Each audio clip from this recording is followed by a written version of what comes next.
కాశీపట్టణంలో అన్నం దొరకలేదన్నది ఉండదు. ఎందుకో తెలుసా అండి? ఇంట్లో శవం ఉన్నా అన్నం పెడతారు కాశీలో అని ప్రఖ్యాతి. మిగిలిన చోట్ల, దేశంలో మిగిలిన చోట్ల ఇంట్లో శవం ఉందనుకోండి, ఆ సందంతా అన్నం తినరు శవం వెళ్ళిపోయే వరకు. కాశీలో ఇంట శవం ఉండగా కూడా అన్నం పెడతారు అతిథి వస్తే. అందుకే కాశీపట్టణమునందు అన్నము దొరకకపోవడం అన్నది లేదు.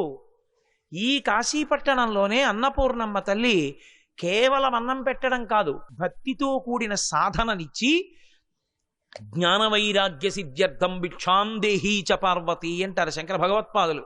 ఆ తల్లి రిపుక్షయకరి, మీరు రోజు చదువుతుంటారు, యోగానందకరి, రిపుక్షయకరి, ధర్మైక నిష్ఠాకరి.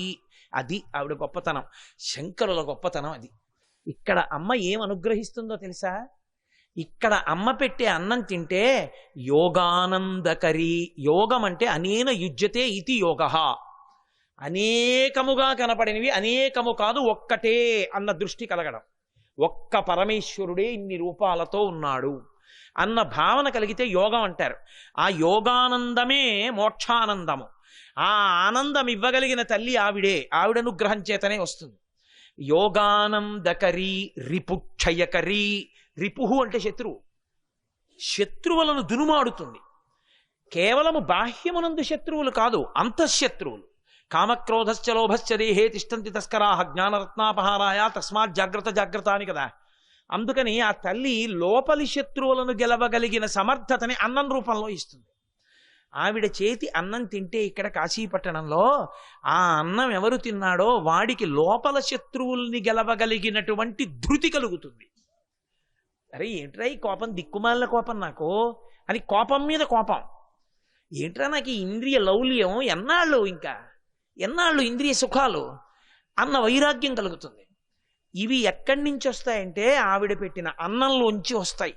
అన్నం పెట్టి శరీరాన్ని కాపాడి ఈ శరీరంలో ఉన్నటువంటి మనసుని బుద్ధిని ఆవిడ పరిపుష్టం చేస్తుంది అన్నం ద్వారా.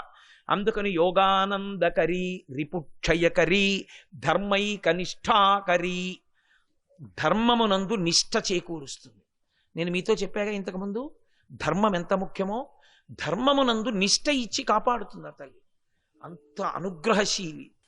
కాశీపట్టణానికి వచ్చి అన్నం దొరకలేదన్నవాడు ఉండడండి. కాశీపట్టణంలో 3 రోజులు అన్నం దొరకకపోయినా ఎవరో ఒకడు పిలిచి అన్నం పెడతాడు ఈ ఒక్క ఊళ్ళోనే.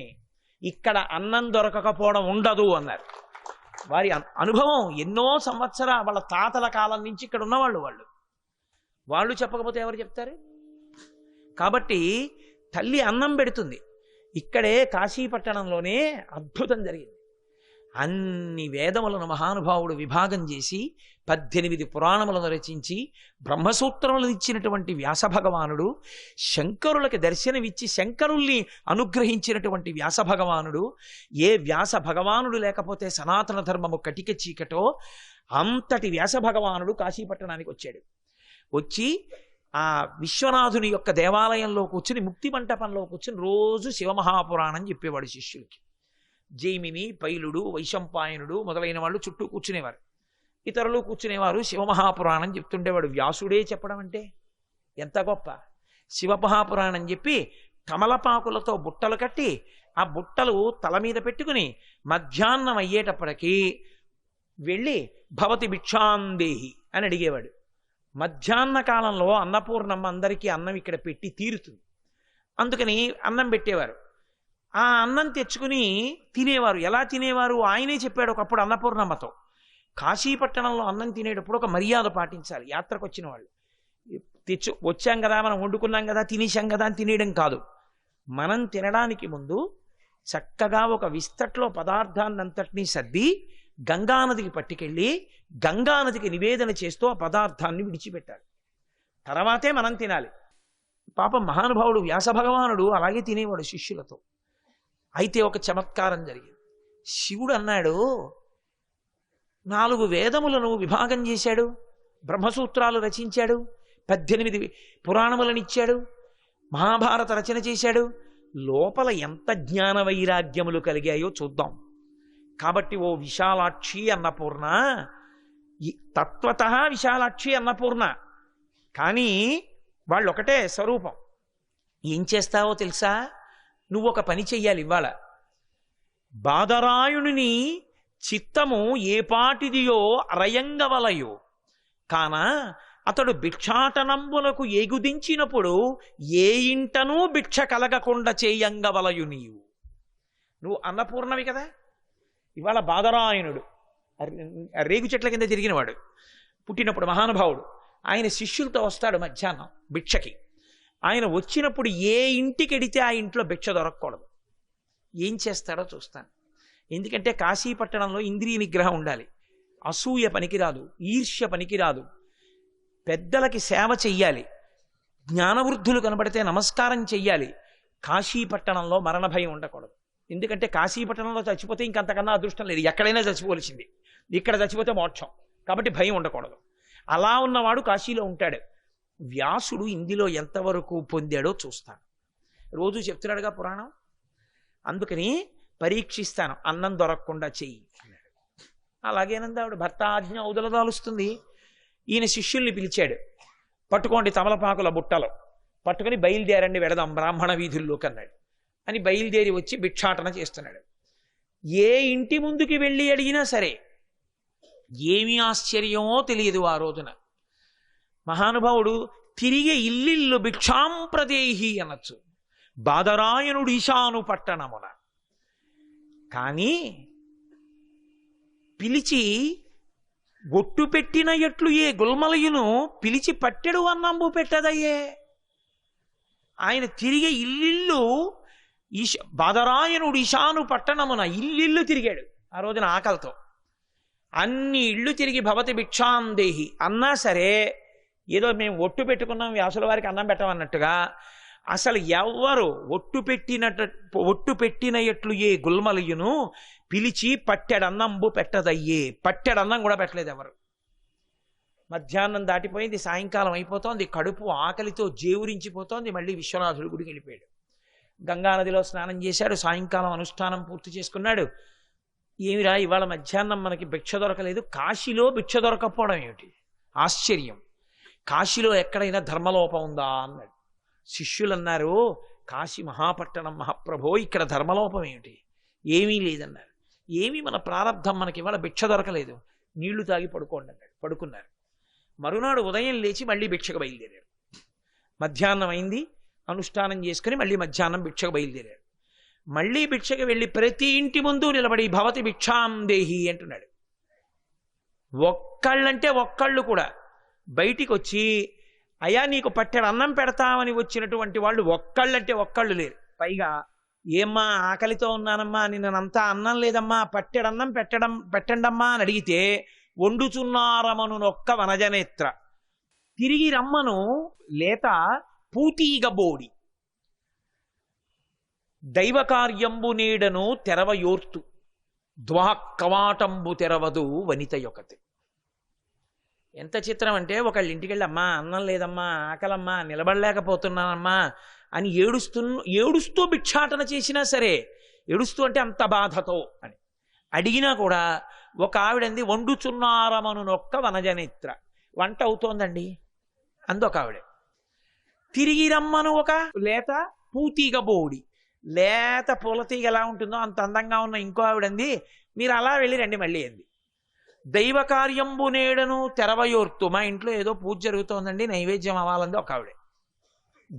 కవాటంబు తెరవదు వనిత యొక్కతే, అసలు ఎంత తలుపు కొట్టినా గడి తీయలేదు ఇంకో ఆవిడే. తిరిగాడు తిరిగాడు తిరిగాడు తిరిగాడు అంతా తిరిగాడు. మళ్ళీ మధ్యాహ్నం వేళ దాటిపోయింది. దాటిపోతుంటే ఇంక ఎక్కడలేని కోపం వచ్చేసింది. ఏమిరా ఈ కాశీ పట్టణంలో ఇంత తిరిగినా అన్నం దొరకలేదు, ఈ కాశీ పట్టణాన్ని శపించేస్తున్నాను అన్నాడు. అని ఆ చేతిలో ఉన్న భిక్షాపాత్ర తీసి నేలకేసి కొట్టి పగలగొట్టేశాడు. ఆ చేతిలో ఉన్న భిక్షాపాత్ర తీసి నేలకేసి కొట్టి పగలగొట్టేశాడు. పగలగొట్టి కమండలంలో నీళ్లు తీసి చేతిలో పట్టుకుని కాశీ పట్టణాన్ని శపిస్తున్నాను అని శాపవాక్కు విడిచిపెట్టడానికి సిద్ధపడ్డాడు. ధనము లేకుండెదురు కాక 3 తరములందు, 3 తరములు చెడుగాక మోక్షలక్ష్మి, విద్యేను వెడలుగాక 3 తరములందు, కాశికా పంచజనులకు కాశికా పట్టణమున. మనుష్యుడన్నవాడెవరైనా కాశికా పట్టణానికి వచ్చి లోపలికొచ్చాడో 3 తరముల పాటు కటిక దరిద్రుడైపోతాడు. ధనము వెడలుగాక 3 తరముల, ధనము లేకుండెదరుగాక 3 తరములందు.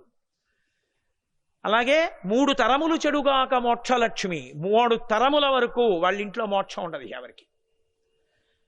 చదువు కూడా లేకుండా భ్రష్టులైపోతారు 3 తరాల వరకు, నిరక్షర కుక్షులైపోతారు. ఈ కాశీని నేను ఇలా శపిస్తున్నాను, ఇక్కడికి ఎవరూ రాకుండుగాక అని నీళ్లు విడిచిపెట్టబోతున్నాడు. ఇక వదిలిపెట్టాడో ఇక కాశీలోకి మీరు నేను కాదు, ఎవరూ రారు, నిర్మానుష్యం అయిపోతుంది కాశీ. అంతే. వెంటనే ఆ పక్కనున్న ఇంట్లో ఒక ఆవిడ ఇలా గడియ తీసింది. చేతి గాజులు గల్లుమన్నాయి. ఆవిడ అరుగు మీద నిలబడి ఒక్కసారి ఇలా, ఆయన చూస్తున్నాడు, ఇలా అందావిడ. ఆ నీళ్లు వదిలిపెట్టలేదు ఇంకా. అన్నారు, వేద పురాణ శాస్త్ర పదవీ నదవీయసి అయిన పెద్ద ముత్తైదువా, అయ్యాదిమశక్తి, కాశికానగర హాటక పీఠ శిఖాధిరూఢ, సంయమీవరా ఇటు రమ్మని హస్త సంజ్ఞాదరలీల చేసే హస్త కటకాభరణంబులు గల్లు గల్లనన్. ఆవిడ బయటికి వచ్చి అరుగు మీద నిలబడి, ఎవరావిడ? మహాతల్లి, వేద పురాణ శాస్త్ర పదవీ నదవీయసి అయిన పెద్ద ముత్తైదువ. ఆ నుంచి ఛావరకు ఉన్న సమస్త అక్షరములతో కూడిన వాంగ్మయ స్వరూపిణి ఆ తల్లి పార్వతీదేవి వచ్చి నిలబడి, పెద్ద ముత్తైదువ, అమ్మలగన్నయమ్మ ముగురమ్మల మూలపుటమ్మ, చాలా పెద్దమ్మ. ఆవిడ నిలబడి, సంయమీవరా ఇటు రమ్మని హస్త సంజ్ఞాదరలీల చేసే, ఓ సంయమీవరా ఇలా రా అని ఇలా చెయ్యూపింది. ఇలా ఊపేటప్పటికీ హస్త రత్న కటకాభరణంబులు గల్లు గల్లనన్. ఆవిడ చేతికి పెట్టుకున్నటువంటి ఆ ఆభరణాలన్నీ ఆ గాజులు గల్ గల్ అన్నాయి. ఆవిడ్ని చూడగానే, అబ్బా, కాశీలో అన్నం పెట్టే అన్నపూర్ణలా ఉందే అని ఆయన నీళ్లు విడిచిపెట్టకుండా ప్రశాంత చిత్తుడై ఆవిడ దగ్గరికి వెళ్ళాడు. ఏమయ్యా, నీకెందుకంత కోపం వచ్చింది? భిక్ష లేదని ఇంత కోపింతురయ్యా, కాశికాపట్టణము మీద కానికేయా. నీకు భిక్ష దొరకలేదని కాశికాపట్టణం మీద ఓ కన్యాపుత్రుడవైనటువంటి సత్యవతీ కుమారుడవైనటువంటి ఓ వ్యాసుడా నీకింత కోపం వచ్చేసిందా? దీన్ని శపిద్దాం అనుకుంటున్నావా? ఇక్కడ మధ్యాహ్న కాలమందు అన్నపూర్ణ అన్నం పెడుతుందయా కాశికాక్షేత్రంలో, దేనికి బెంగ పెట్టుకుంటున్నావు? నీలకంఠుండు నీ చిత్తశుద్ధి ఎరుంగవలయునని ఇంత చేసే కాని కూడేమి బ్రాతి. పరమశివుడు నీ చిత్తశుద్ధి ఏమిటో చూడాలనుకున్నాడు. లేకపోతే కాశీలో కూడు దొరకడం కష్టం అనుకున్నావా? దొరకదా? నీ చిత్తశుద్ధిని పరీక్షించాడయా, నిలబడలేకపోయావు. అన్నం కావాలా? ఎంత కావాలి చెప్పు, కడుపు నిండా తిను. ఆయన అన్నాడమ్మా, నాకు ఒక్కడికి కాదమ్మా, నా శిష్యులందరూ ఎండిపోయి ఉన్నారమ్మా ఆకలితో నిన్న నుంచి. నీ శిష్యులు కాదు, ఎంతమందిని తీసుకొస్తావో తీసుకురా, అన్నానికి లోటు లేదు కాశీలో. వెళ్ళి గంగలో స్నానం చేసి అనుష్ఠానం చేసుకురండి, పెట్టేస్తాను అన్నం ఎంతమందికైనా సరే. ఏమనుకుంటున్నావు కాశీపట్టణం అంటే? ఇక్కడ శ్రీ విశాలాక్షి బంగారు తెడ్డునందు అమృతపాయసమొసగున అభ్యాగతులకు కాశికాపట్టణ మధ్యాహ్న కాలమందు వినవే ఎరుగవే అతిథ్య వేళలందు. అతిథి వేళ మధ్యాహ్నం వేళ భోజనానికి వస్తాడు అతిథి, రెండో తిథి కొంటాడు, వెళ్ళిపోతాడు. అలా ఎవరు మధ్యాహ్నం వేళ ఇక్కడ ఆకలితో అన్నం తిందామని అనుకున్నా వడ్డించే వాళ్ళల్లో అన్నపూర్ణ అనుప్రవేశం చేసి మహాతల్లి అయినటువంటి శ్రీ విశాలాక్షి బంగారు త్రెడ్డునందు అన్నపూర్ణమ్మకి అభిషేకం చేస్తూ ఆవిడ నిజస్వరూపంలో చూశాను. ఆ చేతి గరిటె, ఆవిడ పట్టుకునే పాయస పాత్ర, గోడ పక్కన పెద్ద బంగారు తెడ్డు. ఎంత పొంగిపోయాను అసలు. ఆ బంగారు తెడ్డు అంత పొడుగునుంది, దాని కర్ర అంతే, అంత దూరం అలా వడ్డించేస్తుంటుంది అనమాట. శ్రీ విశాలాక్షి బంగారు తెడ్డునందు అమృతపాయసమొసగునభ్యాగతులకు. కాశికాపట్టణంలో మధ్యాహ్నం వేళ అమృతపాయసం పెడుతుంది ఆవిడ. ఏ తల్లి వడ్డించినా అన్నపూర్ణగానే పెడుతుంది. కాశికాపట్టణ మధ్యాహ్న కాలమందు అటువంటి వాడివి ఇక్కడికి వచ్చి కోప్పడతావా? వినవే ఎరుగవే ఆతిథ్య వేళలందు. ఇక్కడ ఆతిథ్య వేళలలో అన్నపూర్ణే అన్నం పెడుతుంది అని నీకు తెలియదా? కాశికాపట్టణంలో ఇతరుల చోట్లయితే ఏమో, ఇక్కడ ఎవరు పెట్టినా అన్నపూర్ణే. అటువంటి క్షేత్రానికి వచ్చి అన్నం దొరకలేదని శపిద్దాం అనుకున్నావా? వెళ్ళు స్నానం చేసిరా, అన్నం పెడతానని. వెళ్ళాడు, స్నానం చేశాడు. మహానుభావుడు శిష్యులతో కలిసి వచ్చాడు, కూర్చున్నాడు. కూర్చుంటే ఆ తల్లి ఎన్ని పదార్థాలు వడ్డించిందో తెలుసా అండి? మీరు గ్రంథంలో చదివితే ఒక 40 నుంచి 50 పదార్థాలు ఉంటాయి. ఇడ్లీలతో సహా వడ్డించింది. పెద్ద పెద్ద అరిటాకులలో పత్ర విస్తీర్ణ భోజనం అని పద్మావతి కళ్యాణంలో చెప్తారే, ఇన్ని పదార్థాలు వడ్డించింది. అమ్మా, ఈ అన్నమంతా నేను వీళ్ళందరికీ బ్రాహ్మణులకు ఇస్తున్నాను అని చెప్పొద్దు. విశ్వనాథ స్వరూపాయ బ్రాహ్మణాయ తుభ్యం నమః అని ఔపాసన ఇవ్వద్దు. కాబట్టి ఏరమ్మా ఇంటి యజమాని అన్నారు. పాశుపత దీక్షలో ఉన్నవాడిగా కాషాయ వస్త్రాలని కట్టుకుని రుద్రాక్ష కుండలాలతో వెలిగిపోతూ పరమేశ్వరుడు వచ్చి వాళ్లతో కలిసి భోజనం చేశాడు. వాళ్ళకి అమృతమస్తు అంటూ అన్నం ఇచ్చి పరమేశ్వరుడితో కలిసి తినేసరి. ఇలాంటి పదార్థం మేము ఇప్పుడు తినలేదమ్మా, ఒక రోజు ఆకలితో ఉన్నందుకు ఏం అన్నం పెట్టావు తల్లి అన్నాడు. పరమశివుడు ఇలా సంజ్ఞ చేసి అన్నాడు, సభామంటపానికి తీసుకురా. తీసుకొచ్చాడు. తీసుకొచ్చిన తర్వాత శివుడు పార్వతీదేవితో అన్నాడు, కాశికాపట్టణమనందుండార్హుండు కాడు వీడు. కాశికాపట్టణంలో ఉండడానికి ఇతనికి అర్హత లేదు. వెడలిపొమ్మను 1000 మాటలేలా వెనకేసుకొచ్చి వాదిద్దాం అనుకుంటున్నావేమో, అన్నం పెట్టావు కాబట్టి, అమ్మవి కాబట్టి అన్నం పెడితే వద్దాం లేదు. కాశీ కాబట్టి అన్నం దొరకకుండా ఉండకూడదని పెట్టమన్నాను. 1000 మాటలేలా వెడలిపొమ్మను క్రోధనుండెట్లు కైవల్యకుల గృహము నాదు నివాసంబు కాశికా పట్టణం బిట్లు. కైవల్యం, మోక్షాన్ని పొందడానికి అర్హత ఉన్న వాళ్ళు ఇక్కడ ఉంటారు. ఇక్కడ ఉన్న వాళ్ళకి మోక్షం. అటువంటి అద్భుతమైన ఈ కాశీ ఎక్కడా, నా నివాసమైన ఈ కాశీ ఎక్కడా? ముక్కు మీద కోపం పెట్టుకుని అన్నం దొరకకపోతే శపిస్తాననే ఈ క్రోధనుడెక్కడ? ఇక ఇతను ఇక్కడ ఉండడానికి వీల్లేదు. ఉత్తరక్షణం కాశీ విడిచిపెట్టి వెళ్ళిపోవలసిందే. అంటే కాశీ విడిచి అగస్త్య మహర్షి పార్వతీ కళ్యాణంలో అందరూ వచ్చేస్తే ఒరిగిపోయింది భూమి. స్వామీ శంకర కంకణోరగపతి కామధ్వంసక సంపూజ్య బృందారక ఎల్లలోకములు మీ కళ్యాణమంచూడ సంప్రీతించనుదేశియుండటను చేసి మహావ్రేగై భరంబోర్వక ఈ భూమీ చక్రము కుంగే సమతం పొందించి రక్షింపవే అని అడిగాడు శ్రీ మహావిష్ణువు. రోజున భూమి వంగిపోయింది పార్వతీ కళ్యాణంలో, అందరూ వచ్చేయడంలో.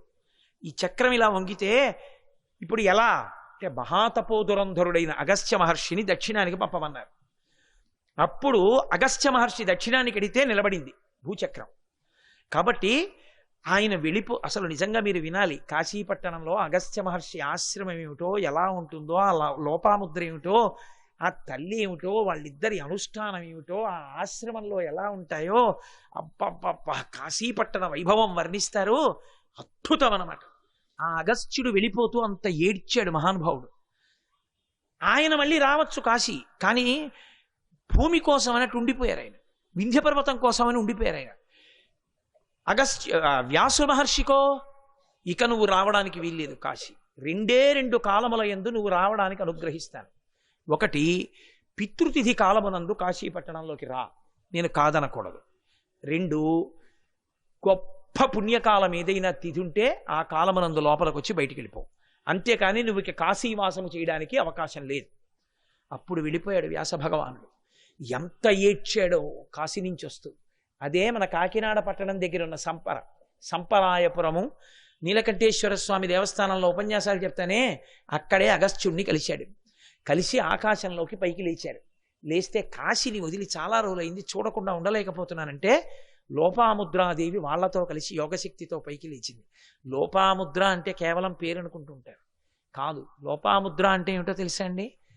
అసలు ఆమె అనుష్ఠానమునందు కాని, పతిని అనుగమించడంలో కానీ, ఆవిడ పరిచర్య యందు కానీ, ఆవిడ మాటలో కానీ, ఆవిడ చేష్టితమునందు కానీ చిన్న లోపాన్ని మీరు చెప్పలేరు. ఆవిడ లోపాముద్ర, అంత గొప్ప తల్లి. కాబట్టి ఆ లోపాముద్ర అగస్త్యులు పైకి లేస్తే, వాళ్ళతో వ్యాసుడు పైకి లేస్తే అక్కడి నుంచి దక్షిణ కాశీ దక్షారామం చూపిస్తాడు భీమఖండంలో. కాబట్టి అప్పుడు వెళ్ళిపోయాడు వ్యాసభగవానుడు కాశీపట్టణం నుంచి. అంత గొప్ప పట్టణం, అన్నపూర్ణ యొక్క పరిపూర్ణానుగ్రహాన్ని పొందినటువంటి పట్టణం. ఇక్కడ తిన్న అన్నం కేవలం శరీరానికే కాదు, ఆత్మని కూడా పరిపుష్టం చేస్తుంది. అందుకే మహానుభావులు ఇక్కడికి వచ్చి సేవ చేసిన వారు అలా తరించారు. ఎవరి వరకో ఎందుకండి, మీకు నేను ఒక గొప్ప విషయం చెప్తాను. రోజు మనకి ఇన్ని ఉపకారాలు చేసి పెడుతున్నారే గణేష్ గారు వాళ్ళ అన్నదమ్ములు, అంత ఏమీ తెలియని వాళ్ళ కింద కూర్చుంటారు ఆయన. వాళ్ళ తండ్రి గారు కాశీ పట్టణానికి చిన్నతనంలో వచ్చి ఇక్కడ ఆంధ్రాశ్రమ నిర్మాణం దగ్గర నుంచి ఎన్నో మంచి పనులకి నడుం కట్టారు, ఎన్నో మంచి పనులు చేయించారు. 0 డిగ్రీ సెల్సియస్లో ఉన్నంత చలిలో ఉండగా కూడా గంగా స్నానం నేను విడవను అని చెప్పి వెళ్ళి గంగలో ములిగి హార్ట్ ఫెయిల్ అయిపోయి గంగా నదిలోకి వెళ్ళిపోయారు. 9 రోజులో ఎంతోలా ఉంది, 9 అండి, 9 రోజులు వలలు వేసి వెతికించారు. గంగలో ఇలా శరీరం కానీ పడిపోతే ఉత్తర క్షణంలో తినేస్తాయి కనుగుడ్లు, అవి ఈ చెవులు మెత్తటివి. 9 రోజులు ఆయన శరీరం గంగలో ఉండిపోయింది. ఉండిపోయిన తర్వాత ఆయన శరీరం తనంత తాను నీటి మీదకి లేచింది, హోల్లీ ఇంటాక్ట్. ఎక్కడ ఇంత పిసరు కూడా చాప కూడా కొరకలేదు. గంగలో 9 రోజులు వాసం చేసి పైకి లేచింది ఆయన పార్థివ శరీరం. అప్పుడు తీసుకొచ్చి దానికి అంత్యేష్టి సంస్కారం చేశారు. అంటే ఆయన నాకు అది చెప్తే నేను అనుకున్నాను, నీ పార్థివ శరీరాన్ని 9 నెలలు అమ్మ మోసింది, ఇంత పుణ్యాత్ముడివి కాశీ వచ్చి ఇన్ని చేశావు, 9 నెలలు కాకపోయినా 9 రోజులు నా కడుపులో పెట్టుకుంటానని గంగ ఆవిడ కడుపులో పెట్టుకుంటాను. కాబట్టి కాశీ కాశీ తల్లి అన్నపూర్ణ అనుగ్రహం అటువంటిది. ఇక్కడ ఆమెయే విశాలాక్షి. విశాలాక్షి అంటే చాలా పెద్ద కన్నులు కలిగినది అని. ఎంత పెద్ద కన్నులు అంటే, పెద్ద పెద్ద కన్నులు అంటే ఇలా పెరిగిన కన్నులు కావు, ఇలా పెరిగినవి కావు, ఇలా పెరిగినవి. ఎక్కడ వరకు పెరిగినవి అంటేట ఇక్కడి నుంచి ఇక్కడ వరకు పెరుగుతాయిట, ఇక్కడ వరకు ఉంటాయి. ఏమంటే ఆకర్ణాంత విశాల నేత్రములు అంటారు. చెవుల వరకు ఉంటే ఆవిడ ఇలా తిప్పుతుంది, ఈ గుడ్డు ఇక్కడ వరకు వెళ్ళి ఇక్కడ వరకు వస్తూ ఉంటుంది. అసహ్యంగా ఉండదా అని మనకు అనుమానం వస్తుంది. మీరు భీమవరంలో మావుళ్ళమ్మ తల్లి దేవస్థానానికి వెళ్ళి చూడండి, అమ్మవారి కళ్ళు అలాగే ఉంటాయి, ఆకర్ణాంత విశాల నేత్రములు. ఆవిడ్ని చూస్తే ఆ కళ్ళు ఎంత అందంగా ఉంటాయో అనిపిస్తుంది. అందం కాదు కేవలం, ఆ కళ్ళ గొప్పతనం ఏమిటో తెలిసాడు అసలు శంకరాచార్యులు వారు అయితే పరవశించిపోయారు. ఒక చోట అయితే ఆయన అన్నారు, తవాపర్ణే కర్ణే జపనయనపై శూన్యచకితాహ నిలీయంతే తోయే నియతమనిమేషా శపరికా ఇయంచ శ్రీర్బద్ధచ్చదపుటకమాటంకువలయం జహాతి ప్రత్యూషే నిశచ విఘటయ్య ప్రవిశతి అన్నారు. అమ్మవారికి మీనాక్షి మీనాక్షి అని పేరు కదా, చేపల్లా ఉంటాయి ఆవిడ కళ్ళని. అందుకని ఆవిడ కళ్ళు చేపలతో పోలుస్తారు కదా, ఎలా ఉంటాయో చూసొద్దామని చేపలు అమ్మవారి కళ్ళ దగ్గరికి వెళ్ళి ఓరి ఓరి ఓరి ఓరి మనతో పోలుస్తున్నారని మనం వచ్చాం కానీ అమ్మవారి కన్ను ఇలా పడదు రెప్ప. ఎందుకని ఉన్మేష నిమిషోత్పన్న విపన్న భువనావళి, ఆవిడ రెప్ప పడితే లోకాలు లయమైపోతాయి. అమ్మ బాబోయ్ ఆవిడ కంటికి రెప్ప పడదు, మనకేమో కంటికి రెప్ప పడిపోతుంది, వెళ్ళి చూసొచ్చి మీలా ఉన్నాయంటారు కదా, మీలా ఉన్నాయా అంటే సిగ్గుపడిపోతామని చెప్పి అవేం చేసాయట, ఎలాగో వచ్చాం కదా అని ఏదో స్వతంత్రంగా బావమరిది ఇంటికి వస్తే అక్క చెల్లి అంటూ వంటింట్లోకి వెళ్ళి జీడిపప్పు నోట్లో వేసుకున్నట్టు, మీ బావగారు చూస్తే చంపేస్తారా నైవేద్యం లేదని అక్క చెల్లెలు అన్నట్టు ఎలాగో వచ్చాం కదా అని చెప్పి ఆ కంటికి రెప్ప వెయ్యకుండా ఉన్న శక్తిని ఈ చేప దొంగిలించి తీసుకుపోయింది. అంతా కాదు, కొంచెం పట్టుకుపోయింది. అమ్మవారి శక్తి అమ్మవారికి ఉండనే ఉంది. దొంగతనం జరిగితే ఎవరికి చెప్తాం?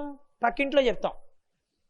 ఎక్కడికో వెళ్ళి హైదరాబాద్ వెళ్ళి చెప్పంగా, పక్కింట్లో ఎవరున్నారో వాళ్ళకి ఏమండో రాత్రి మా ఇంట్లో దొంగలు పడ్డారండి అంటాం కదా. అందుకని ఈ కళ్ళు ఏం చేశాయట, ఏమో రాత్రి దొంగలు వచ్చారు తెలుసా, చేపలు వచ్చి కనురెప్ప వెయ్యకుండా ఉండగలిగిన మా శక్తిని దొంగిలించుకుపోయే అని ఈ అమ్మవారి కళ్ళెళ్ళి చెవులకి చెప్పేట. ఇప్పుడు ఈ చెవులు ఎవరికి చెప్తాయి? ఆవిడ కావ్యాలాప వినోదిని, కవులందరూ వచ్చి చుట్టూ కూర్చుంటే వింటుంటాయి. ఇవి మీకు తెలియని కొత్త సబ్జెక్ట్ చెప్పమా? రాత్రి చేపలు వచ్చి అమ్మవారి కనురెప్ప వేయకుండా ఉండగలిగిన శక్తిని ఎత్తుకుపోయాయని చెప్తాయి. వాళ్ళు కావ్యాల్లో రాస్తారు, లోకమంతా ప్రచారం అయిపోతుంది. ఇది తెలిసిపోయింది చేపలకి. తెలిసిపోయి మనం ఎక్కడన్నా కనపడితే అమ్మవారి దగ్గర కనురెప్ప వెయ్యకుండా ఉండగలిగిన శక్తిని ఎత్తుకొచ్చిన దొంగ అంటారని సిగ్గుపడి భూమి మీద తిరగడం మానేసి నీళ్లలో ఉన్నాయమ్మా చేపలు అన్నారు శంకరాచార్యులు గారు. ఆవిడ కళ్ళంటే అంత గొప్పవి మహాతల్లి. అసలు శంకరాచార్యులు వారు ఎన్ని చమత్కారాలు చేశారో ఆవిడ కళ్ళతోటి. అమ్మా నీ 2 కళ్ళు నల్లగా ఉంటాయి, ఈ కన్నెర్రగా ఉంటుంది, తెలియని వాళ్ళు అగ్ని అంటారు, తెలియదమ్మా వాళ్ళకి, ఈ కన్నెర్రబడ్డానికి కారణం వేరే ఉందన్నారు. ఏమిటంటేట కావ్యాలాప వినోదిని, మంచి మంచివన్నీ చెవుల్లో పడుతుంటే ఇలా వెళ్ళి ఇలా వచ్చినప్పుడు ఈ కళ్ళు కూడా వింటుంటాయిట. ఈ కన్ను ఇక్కడికి రాదు, ఇక్కడికి వెళ్ళదు. ఇవి రెండు కళ్ళే, నేను కన్నే, ఇవి రెండు చక్క చెవుల దగ్గరికి వెళ్ళి వింటున్నాయి, నేను ఇలా వెళ్ళలేకపోతున్నానని కోపం వచ్చి ఎర్రబడిందమ్మా కన్నన్నారు. అమ్మ బాబోయ్, అమ్మవారి నేత్రాల మీద భరతఖండంలో ఉన్న శక్తి స్థానాలు చూపించారు. విశాల కళ్యాణి స్ఫుటరుచర యోధ్యా కుబలయై కృపాధారాధారా కిమపి మధురా భోగవతిగా అవంతి సృష్టిస్తే బహునగర విస్తార విజయ అంటూ శంకరులే మహానుభావులు. కాబట్టి ఆ తల్లి విశాలాక్షి అన్న మాటకు అర్థం ఏంటంటే ఈ బ్రహ్మాండములు ఎంతవరకు ఉన్నాయో అంతకన్నా ఎక్కువ దూరం ఆవిడ చూస్తుంది. దృశాద్రాఘీయస్యాదరదళిత నీలోత్పల రుచా దవీయంసం దీనం స్నపయ కృపయా మమపి శివే అనేనాయం ధన్యో భవతి నచతే హానిర్యత వనేవా హర్మ్యేవా సమకర నిపాతో హిమకర అంటారు శంకరులు. ఆయన అనవలసిన మాట అది. అమ్మా నేను దీనుండమ్మా, నువ్వు ఇలా చూస్తుంటావు. ఎందుకు చూస్తావో తెలుసా? ఈ బ్రహ్మాండాలు ఎంతవరకు ఉన్నాయో అంతకన్నా ఎక్కువ దూరం కళ్ళు తిప్పుతావు. అంత విశాలమైన కళ్ళు తిప్పుతూ నీ బిడ్డలందరినీ చూసుకుంటుంటావు. పిల్లలందరూ కులాసాగా ఉన్నారా అని చూసుకుంటుంటావు. అలా చూడగలిగినటువంటి దయకల కన్నులున్న తల్లి కాబట్టి ఆవిడికి విశాలాక్షి అని పేరు. అంత ప్రేమైకమూర్తి. అమ్మా ఎప్పుడూ మమ్మల్ని చూసే నిన్ను చూడ్డానికి నాళ్ళకొచ్చాం అని పరవశంతో ఆవిడ దగ్గర నమస్కారం చేయాలి. అటువంటి తల్లి ఆవిడ ముందుకెళ్ళి ఒక్క నమస్కారం చేస్తే ఆవిడ అనుగ్రహంతో పరిపూర్ణమైనటువంటి భక్తిని జ్ఞాన వైరాగ్యములను పొందుతాడు. కాబట్టి అది అన్నపూర్ణ విశాలాక్షి తత్వమునందు అత్యద్భుతమైనటువంటి ఘట్టం. శ్రీ ఉమామహేశ్వర పరబ్రహ్మార్పణమస్తు. స్వస్తి.